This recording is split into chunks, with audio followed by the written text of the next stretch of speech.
Vegas on a one-way trip, ticket on a train, money on my hip, and it's long gone, long gone. I couldn't win a nickel on a 10-cent bet. I went all in on my second cigarette, and it's long gone, long gone. I wore my lucky hat like a 9-life cat, but I busted flat. I went back home and started lying to my wife how I didn't lose the money and a bunch of other jive, and she's long gone, long gone. She sniffed me out like a white striped skunk, threw her rings on her fingers and her makeup in a trunk, and she's long gone, long gone. The last chance plan of a desperate man hit the fan.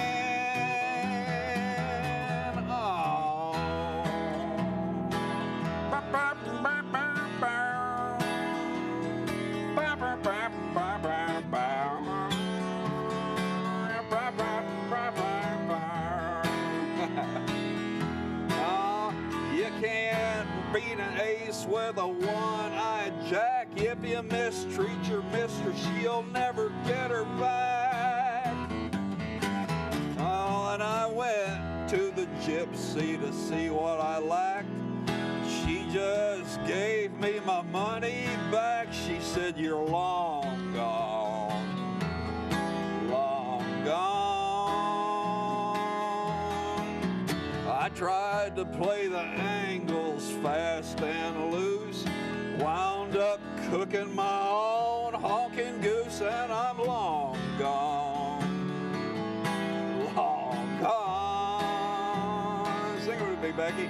I'm long gone, long gone. Hey! Woo! Mike Williams. Woo! Becky Mayer, how the heck are you? Yeah, I'm good. And welcome, welcome to the world. Welcome. This is Transitions, Body, Mind, Spirit. We have a spirited man here today. Spirited man, it's Mike Williams, my old friend, and a singer. We go back. Songwriter. We go back. Old roommates when I first came to Nashville. We have history. We have some history, some history. And an amazing person. In fact, we could probably do 6 shows on him. But today, we're going to talk about a few transitions. And you are a singer, songer, author, married to one of the most cool women in the world, CEO of the Girl Scouts, emeritus. Yep.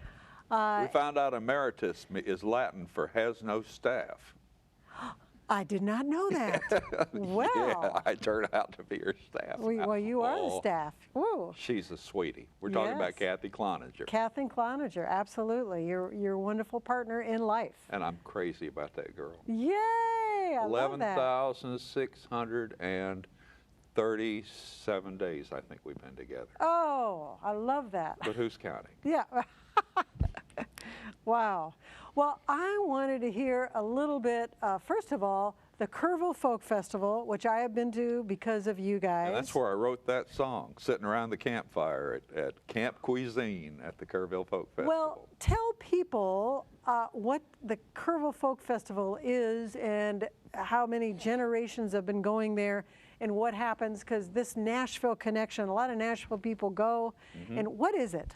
Well, let's see, it started in '72, so this would be the 43rd Wow. Kerrville Folk Festival. It started as one weekend around the Memorial Day holiday.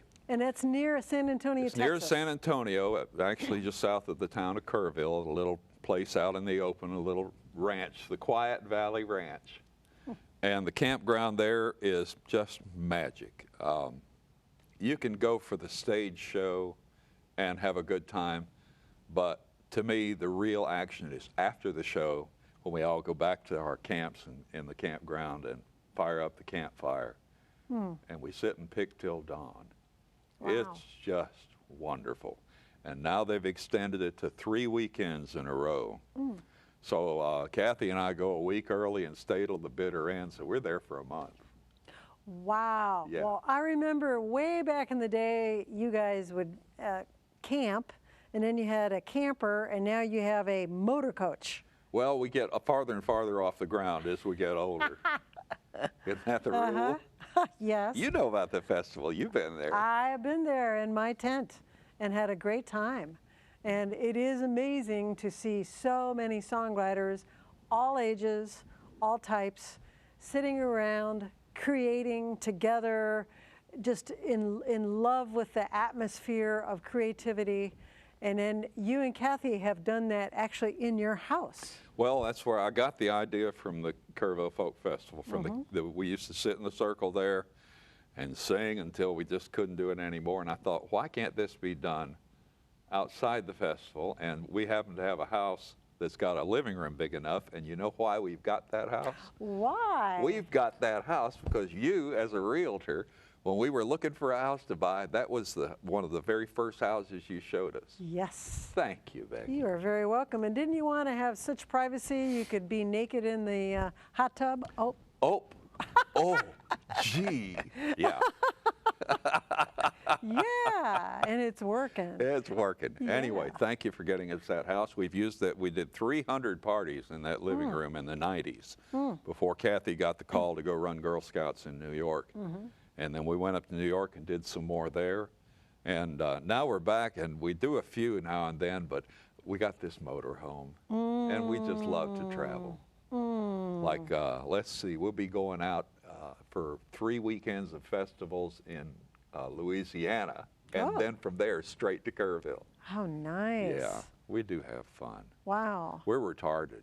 No, retired? Yeah, since she retarded. Retarded? I've been retarded for years. She's recently retarded. I see. Yes, we are.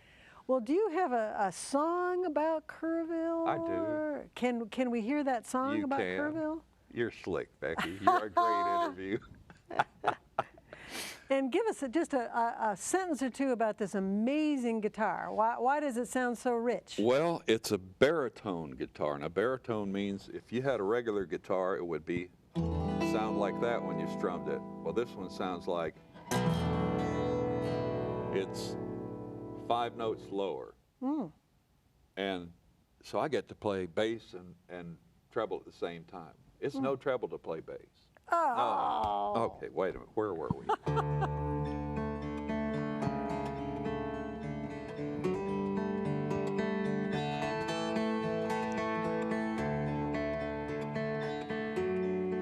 I wrote this around the campfire.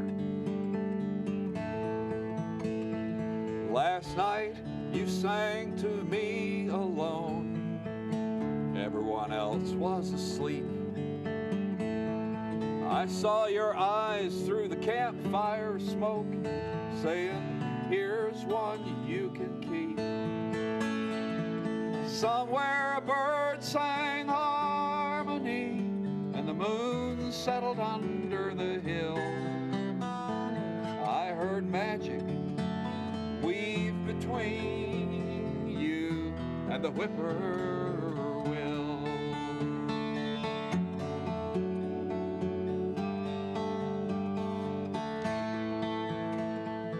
Smooth as a kiss, your sweet voice came, right through the rising sparks, and the campfire set up a sudden flame that burned into my heart.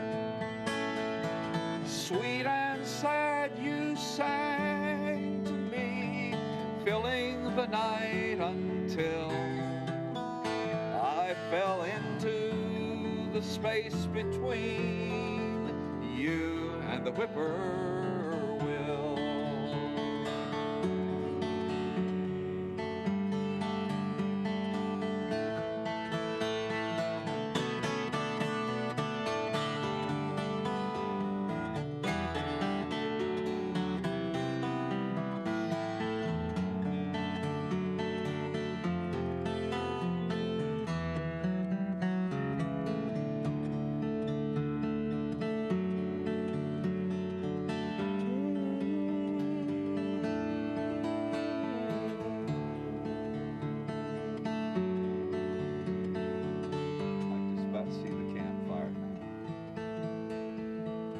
Magic is never meant to last, brief as a summer rain. And after this moment fades to dust, we may never meet again. But nothing can take your song from me. I can hear it still. I will always dance between you and the whippoorwill. Nothing can take your song from me. I can hear it still. I will always dance between you and the whippoorwill.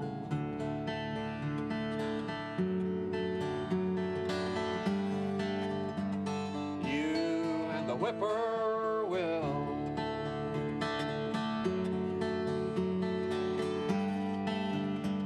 You and the whippoorwill.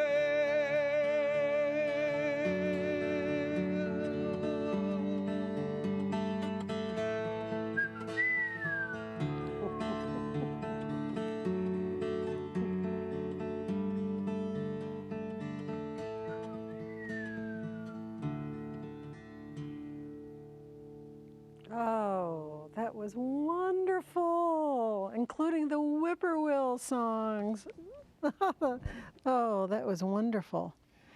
Wow. Well, I can see the magic just through your song of a Kerrville folk festival, and you being the Renaissance person you are, and we have such little time, I wanted to find out about this book. One of many, but this book that you particularly brought that is so unique, and as I understand it, it's there's strange. One syllable, tell us what this is. Well, it's a book of 24 short stories. Okay. And every word, there's 17,000 some words in this book, and every one of them is one syllable. One syllable. Why not? Every word. Every word is one syllable. Okay. Was there a reason why you did this? It's my mother. She just turned 93. She's a pistol. Boy, she is great. She took a creative writing course, and the professor said, I want everybody to write something in one syllable words, you know, a story, a scene, a little, just anything, a paragraph. And I thought, how hard can that be? Like Kinky Friedman running for governor of Texas. How hard can it be? So I sat down and began to do it, and it's funny, it just came out. And I give you one short example. Yes, I'd like to. I just turned 70, so let me put these things on. Oh, my heavens. Okay. Now, if this works, Yes. you will forget that they're one-syllable words. Oh, I'm not supposed to remember that it's one syllable You words? can remember if you want, but I don't think you'll be able to. Okay. Let's see. Okay. Let's see if the magic What works. a challenge. This is called bread. Okay.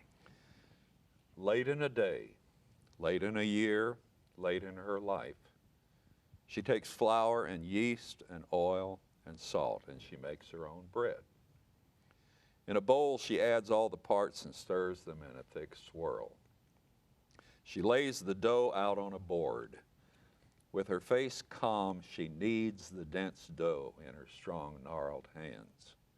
She kneads and kneads and kneads, as if the board were a drum and the dough were a song and her hands were young maids at their first dance. She cuts the dough in half and forms each half to a loaf and sets the loaves in pans to rise. While they rise, she goes out to the yard to the pile of wood she chopped last fall, and she brings some in to put in the old stove to build a fire to bake her bread. When the loaves rise and fill the pans, she lights the fire and sets the pans in.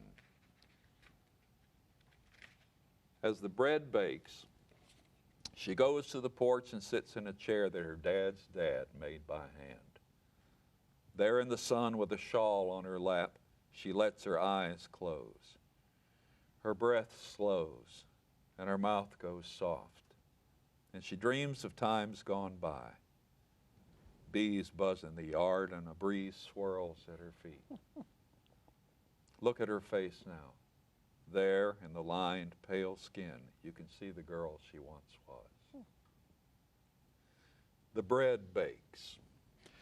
In no way will this bread be like the bland stuff that you buy in stores, that wads up and sticks to your teeth like paste, that has no taste, that brings no health, that builds no bone, that can't hold its shape when you spread it with jam. No, this will be the kind of bread that is the staff of life. You can't buy bread like this. It must be made for you by hand. In an hour she wakes. She dons thick mitts and brings the hot pans out from the bed of coals and dumps the loaves out on top of the stove. She takes an old knife, its blade worn thin by years of meals, and she cuts a thick slice from the end of one hot loaf, and she hands it to you with a smile. See the steam rise from it. Feel the warm gold crust on your palm. Hold the slice to your nose and sniff. It brings to mind the end of the school day, when the bell rings and you dash out the door and drop your books and go play with your friends on the long green lawn of the town square. Taste the bread now. Hold it on your tongue. What does it taste like? Yeah, you know. It tastes like home. Wow. You are correct. I totally forgot it was all one-syllable words because I got so totally wrapped up in that story, and I got wrapped up in that bread and your storytelling. Well, you know, one-syllable words are most of what we use, and I did a little study. This surprised me a lot. I looked up all the old familiar sayings, the ones that through generations have guided us in our growing up wisdom, like don't put all your eggs in one basket, a stitch in time saves nine. And I looked at nearly 100 of those. 90% of the words were one syllable. Ah, okay. And there was only three-syllable words in the whole bunch. So when you're saying stuff that's important, short words are real powerful. Like, I love you. That works too. Oh, Becky. Oh. Yes. Wow. Oh. Wow. And another thing that I thought was very cool, you wrote a song about, was it your grandmother that went across the plains? And didn't you write a book about that? I wrote 4 books about my grandmother. Okay. And one about her mother, but that's another story. My grandmother was a college professor. She raised 4 kids during the Depression by herself. Her husband had died. So she was a role model and a half. And I was lucky enough to grow up in a 3-generation household, because when my dad got out of the service in World War II, well, where were they going to come live with their 1-year-old boy, me? Well, let's see. Let's go live with the grandparents. How about Mom Bess? Bess Naylor Rosa was her name. And she came from just real down-to-earth stock. But she was solid as a rock. She had her values good, and she was compassionate, and she was smart. And when she was almost 90 years old, I took a tape recorder and I sat down with her and I said, tell me your life story. And over a period of 2 days, she did. And she had it all ready too. She had tried to write it, but she couldn't write as fast as she could think. And that's tough, but she could talk it. And so after she died later that year, I transcribed the tapes, made a book out of it. And I still pick that book up and read it. It's the story of a girl growing up on a farm before the turn of the 20th century. Wow. And growing up with a mother who had only had 3 weeks of school herself. But her mother made sure that Bess got a college education. Thank you very much. That was in the early 1900s? It was about 1914 when she graduated from the University of Missouri. That's pretty amazing. So she just was a huge influence in my life. And she spawned a song, and she spawned 4 different books. I have been so fortunate to grow up in the neighborhood of strong, intelligent, purposeful women. You know, they say that you marry somebody like your role models for good or for better, mom and dad. I think I must have. I think marrying Kathy Cloninger, I think that it was a good fit. It's such a boon to a man to be with a smart woman because it keeps him from making a lot of mistakes that he might otherwise make. A boon to be with a smart woman. Yeah. Now, that's a song that needs to be written. I'd love to. How long have we got here? Well, not the second, but the next time you're on the show, that would be a good one. That would be a good one. Is there any little, you have so many wonderful songs, and we have about 6 minutes to go. I'm wondering if there are little snippets of a few songs, maybe something about your grandma, about being on the prairie or something? Just, well, one verse of this will give you the start of a picture of her.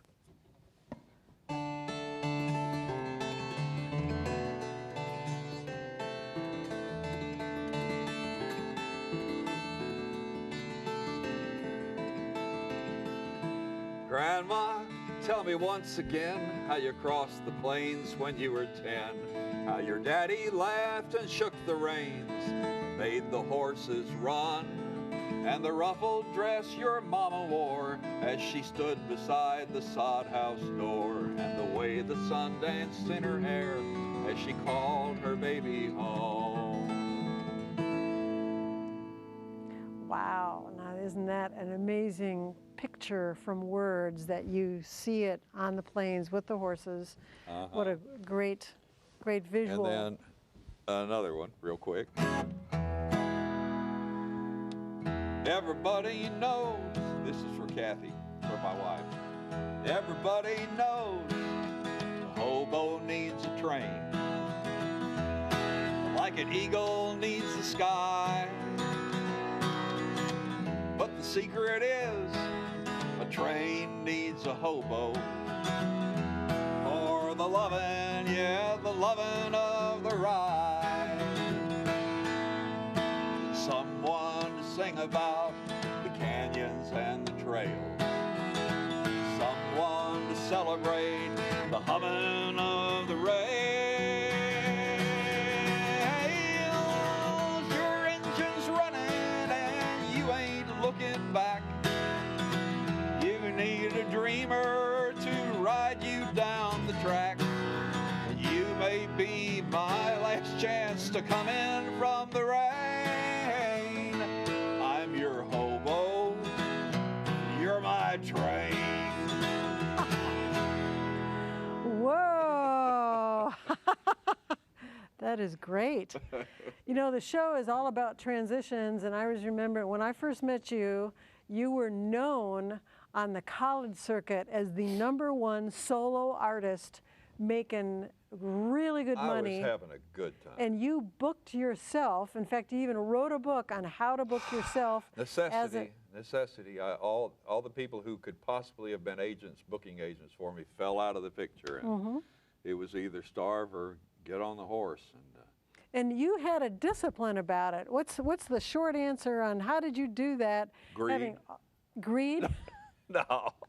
No. I love to play. I love to do shows. That's your passion. I love the traveling. I must have put 1 million miles under me. And your Volvo had how many miles? It had 565,000 when it And you had no back seat. Yeah. Oh, that was a fun car. Hey, we only got a couple minutes left. Yes. You want to talk about the duck? No. We were roommates, and there was this duck and this.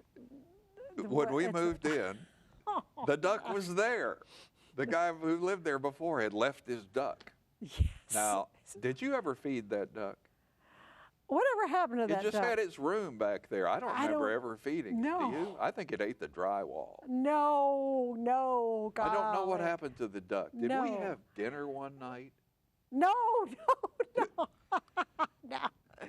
No. Okay. Anyway, back to you being a #1 act, booking yourself, writing a book on how do you book yourself in the college market, having a great time, being a real reputation for a road dog, Yeah. a ladies' man, and Oh, God. lo and behold, what happened to you? A transition. Well, What was two things it? happened at once. One was I met Kathy, and that just rocked my world. Wow. The other thing was, and you have to imagine back then I had hair down to here and a beard like this, and I was doing, well, I was sort of a wild man. Yes, you were. And I've tamed down a lot since then, Becky. Yeah. Yes. But anyway, about that time, 1980, we got a new president, Ronald Reagan, and the mood in the country started to change, and the wild man bit wasn't selling that well. And I thought, okay, I got to do one of two things. I've got to either change myself into some other character or do something else. Becky, I can't do #1. I just can't. I can never be an actor. But fortunately, I had met Kathy. So I knew I was going to wind it up in the spring of '82. I was going to do my last shows in the end of the spring. I called her up early in the spring and I said, Kathy, I want you to quit your job. She was running a YWCA branch in Dallas. I said, I want you to quit your job and go with me on an all-expenses-paid tour to everywhere. Whoa. What an invitation. Doggone if she didn't say yes. Transition for both of us. We spent the whole summer of 1982 camping all over the country. Wow. All 50 states, I think. And when that was over, I just didn't want to be anywhere else but with that sweet lady. Wow. Been there ever since. And So the transition was pretty easy for me. It was, yes. again, doing what I just craved to do. And you crave that woman. I crave her.